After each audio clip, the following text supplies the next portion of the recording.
Hello et bienvenue à ce nouveau numéro de la Minute Arthur. Aujourd'hui, nous parlons d'un sujet très délicat, celui de notre santé mentale.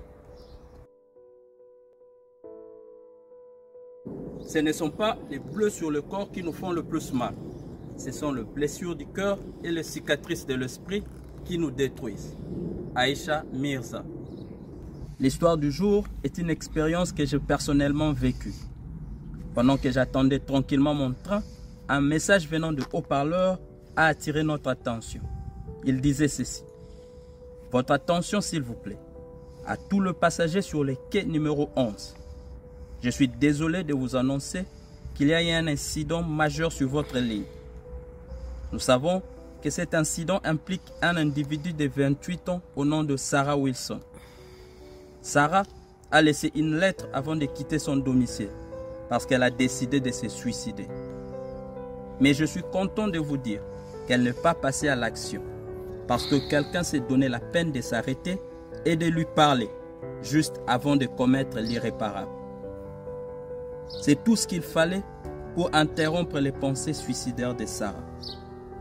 Je le sais parce que je suis Sarah. Je partage mon expérience pour alerter quelqu'un. Si tu penses qu'une personne peut être en détresse, fais confiance à ton instinct. Va lui parler ou informe ceux qui sont en position de le faire. Ce simple acte peut sauver une vie. Mon ami, mon premier conseil quant à ta santé mentale est de te dire de ne jamais négliger cet aspect des choses et de toujours demander de l'aide d'une personne adéquate. Je sais, pour plusieurs d'entre nous, tant qu'il n'y a pas de blessures ou d'autres symptômes physiques, c'est qu'il n'y a pas d'anomalie. Mais les conséquences de cette façon de faire sont très souvent irréversibles. Les raisons et les causes sont multiples.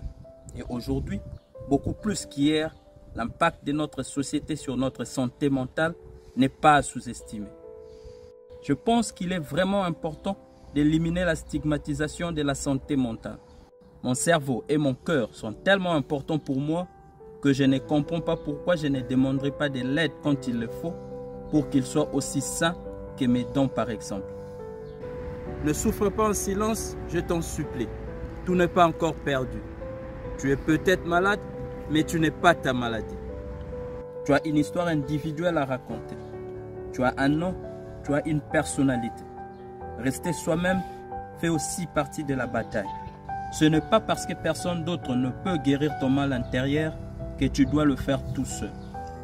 Demande de l'aide. Elle est disponible. Le bonheur peut être trouvé, même dans le moment le plus sombre, si l'on se souvient seulement d'allumer la bonne lumière. Promets-moi de toujours te souvenir que tu es plus courageux que tu ne le crois, plus fort que tu ne le parais et plus intelligent que tu ne le penses. Thank you.